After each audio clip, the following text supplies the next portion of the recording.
de mettre quelques membres du gang hors d'état de nuire, et notamment l'une de ses dealeuses les plus recherchées. Amy Faircloth, une enfant du pays, un père tué à l'âge de 2 ans, une mère membre d'un groupe extrémiste. À 29 ans, elle a déjà passé 10 ans de sa vie en prison pour usage et vente de drogue. Le mois dernier, elle a été piégée par un policier infiltré venu lui acheter de la drogue. Ouais, bien sûr, je fais ça tous les jours. Je deal, c'est mon métier. 2 grammes de meth pour 30 €. Aujourd'hui, Amy se fait appeler DJ. Elle est la caïd du bloc des femmes. En attente de son procès, elle risque plus de 10 ans ferme. Putain, mais qui a utilisé mon gel douche? Personne ne touche à mon gel douche. On n'y a pas touché à ton gel douche. Tatouage, allure de bonhomme, DJ règne sans partage sur les 50 filles du bloc. Et comme chez les hommes, elle a séparé les filles noires et blanches. Et gare à celles qui lui tiennent tête. Allez, viens. Ne dis pas que tu me veux, lâche-moi. Je ne vais pas dormir dans la même cellule qu'une négresse, et encore moins vivre avec elle. Je suis comme ça. Je traîne pas avec des noirs. Ma mère était beaucoup plus raciste que moi. Elle avait l'habitude de se déguiser avec le costume du Ku Klux Klan pour Halloween. C'est tout, c'est comme ça que j'ai été élevée. À Effingham, on est toute une bande à partager les mêmes idées. Il y a des gars qui nous appellent les skinheads, d'autres la fraternité aryenne. En fait, on a plusieurs noms, mais on est tous de la même confrérie. On me demande des fois ce que ça me fait de voir un blanc et une noire ensemble. Je vous le dis, ça me dégoûte. Des propos racistes particulièrement choquants, mais malheureusement assez banals dans ce coin d'Amérique. Les Blancs sont devenus une espèce en voie de disparition aux États-Unis. Et je ne pense pas que c'était la volonté de George Washington. Dans la bouche de DJ, c'est le gang qui parle.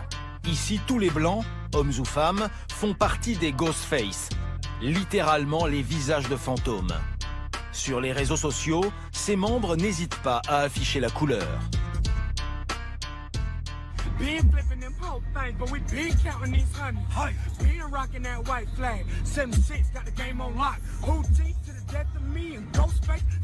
Mais il y a quelques mois, les autorités fédérales ont décidé de porter un gros coup à l'organisation. Cet après-midi, des dizaines de membres du Ghostface Gang ont été arrêtés. Ils sont désormais derrière les barreaux pour trafic de drogue et détention d'armes. Le Ghostface Gang a vu le jour en prison. Les fédéraux le décrivent comme une dangereuse entreprise criminelle avec des influences néo-nazies. En juillet dernier, une opération baptisée Vanilla Gorilla a permis le démantèlement d'une cellule de gang implantée dans plusieurs comtés.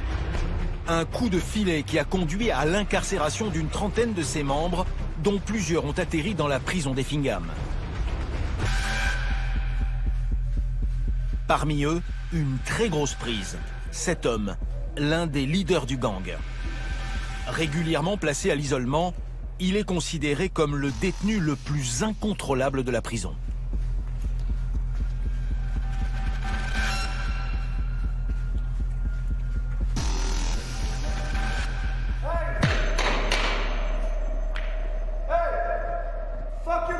Nique ta mère!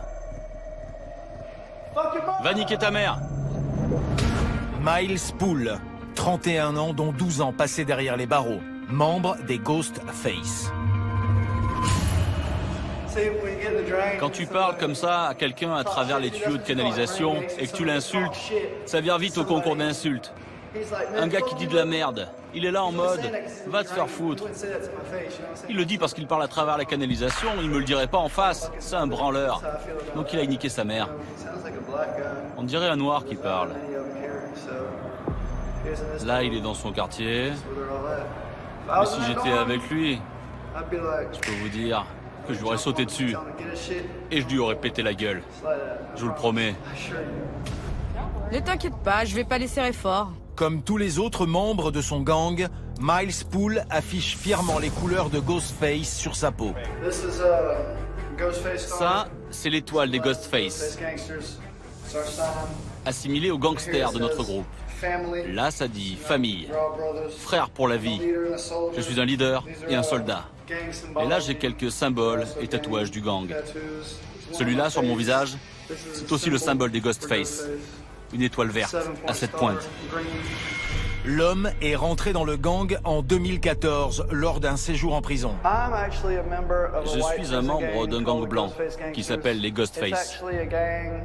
C'est un gang qui a été formé parce qu'en général, les blancs sont en minorité dans les prisons américaines. La plupart du temps, les blancs se retrouvent entourés de noirs. Ils sont plus nombreux que nous et ils essaient d'en profiter, d'extorquer, même de tuer les blancs. Quand j'avais 19 ans en prison, je pesais 70 kilos et je me suis fait tabasser. Je me suis fait violer, je me suis fait frapper à mort, à chaque fois par des noirs. Pour être accepté dans le gang, il a dû passer un rite initiatique. Les mecs te sautent dessus, ils te routent-coups. Pendant 1 minute, 3 mecs te tabassent.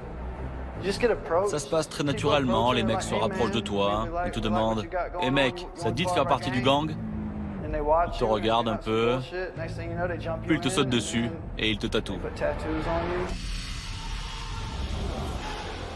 Depuis son arrivée, il multiplie les provocations. L'officier là, qui est dans la tour, c'est une vraie salope. Ça l'amuse de nous enfermer dans nos cellules. C'est une petite nouvelle. C'est une vraie salope. Sa dernière trouvaille pour saper l'autorité des gardiens, exhiber ses parties génitales. Cette petite scène lui a valu d'être placé dans le quartier de haute sécurité, bloc F. Peu importe les conséquences, Poole veut montrer qu'il est un dur à cuire.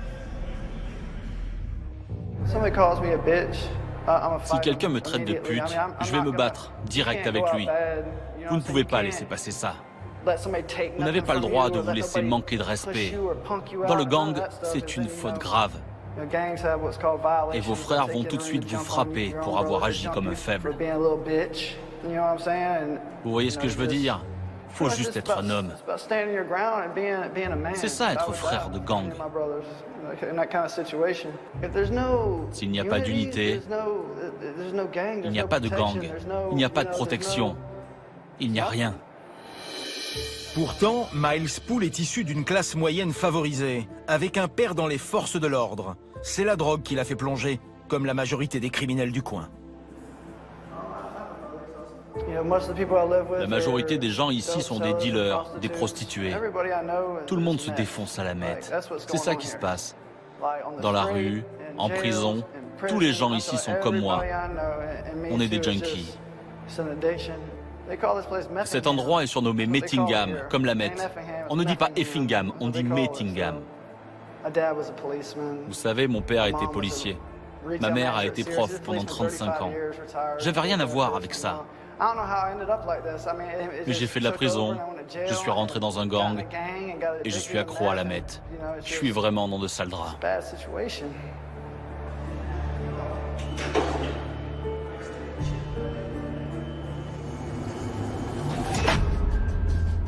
Ce jour-là, le Ghostface va une nouvelle fois faire parler de lui. Les gardiens sont appelés pour une intervention. Il est en train d'inonder sa cellule. Fous-toi contre le mur maintenant. Tends tes mains et arrête de bouger. Encore une provocation à l'encontre du personnel de prison.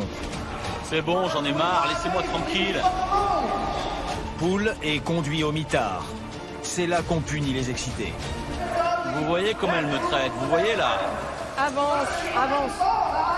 Arrêtez de me pousser. Pourquoi t'as pas pris tes pilules, Miles? Mais si, j'ai pris ces pilules, je les ai prises. Tu le fais exprès. T'es vraiment un enfoiré. Maintenant, tu te mets à genoux. Je vais chier partout, je vous préviens. Je m'en fous ce que tu vas faire, Miles. Il devra rester dans cette pièce de 4 mètres carrés le temps de se calmer. Mais le Ghostface n'est pas décidé à baisser d'un ton. C'est à cause de vous tout ça, pas de moi.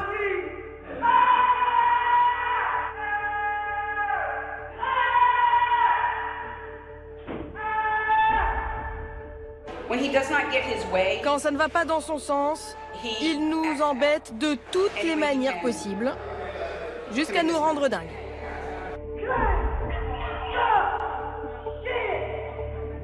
Pour trafic de drogue, Miles Poole risque la prison à vie, alors qu'en France, il encourrait 15 ans de prison maximum. Une peine normale dans cette région connue pour sa sévérité en matière de crime.